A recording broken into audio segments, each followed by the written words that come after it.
بے باک صحافی سینئر اینکر پرسن ارشد شریف کا قتل کئی سوال چھوڑ گیا۔ کینیا میں بہادر صحافی کا قتل کینین پولیس کی بتائی ہوئی کہانی کے مطابق ہوا یا اس واقعے کے پیچھے کوئی اور سازش رچی تھی؟ حکام ابھی تک حقیقت سامنے لانے میں مکمل طور پر ناکام نظر آتے ہیں۔ پاکستان تحریک انصاف کی رہنما شیریں مزاری نے بے باک صحافی ارشد کے قتل پر گہرے دکھ اور افسوس کا اظہار کیا ہے۔ ان کا کہنا تھا کہ سچے صحافی کا کوئی متبادل نہیں، وہ اپنی مثال آپ تھے۔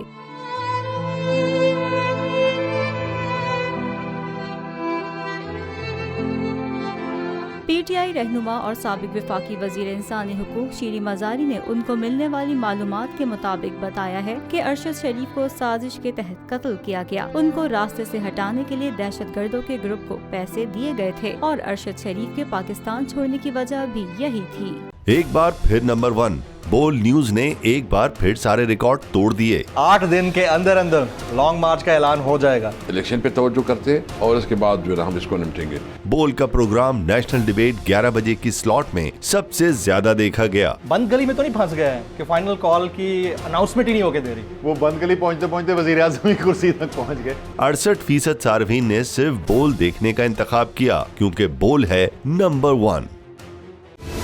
سب سے بڑی کوریج، سب سے بڑے پینلسٹ، ہم نے تو بڑی پی ایم ایل این کے وار سہے، وہ بھی بلا وجہ۔ سب سے زیادہ رپورٹرز۔ الیکشن کمیشن کی جانب سے کوئی انتظامات اتنے اچھے طریقے سے نہیں کیے گئے۔ بول کی روایت، سب سے پہلا نتیجہ۔ اہم خبر ہے بہاول نگر بھی کپتان کا، پی ٹی آئی کامیاب، مکمل غیر حتمی غیر سرکاری نتیجہ صرف بول نیوز پر۔ لمحہ با لمحہ الیکشن کی خبر صرف بول پر۔ سبسکرائب کریں اور بیل دبائیں تاکہ کوئی خبر رہ نہ جائے۔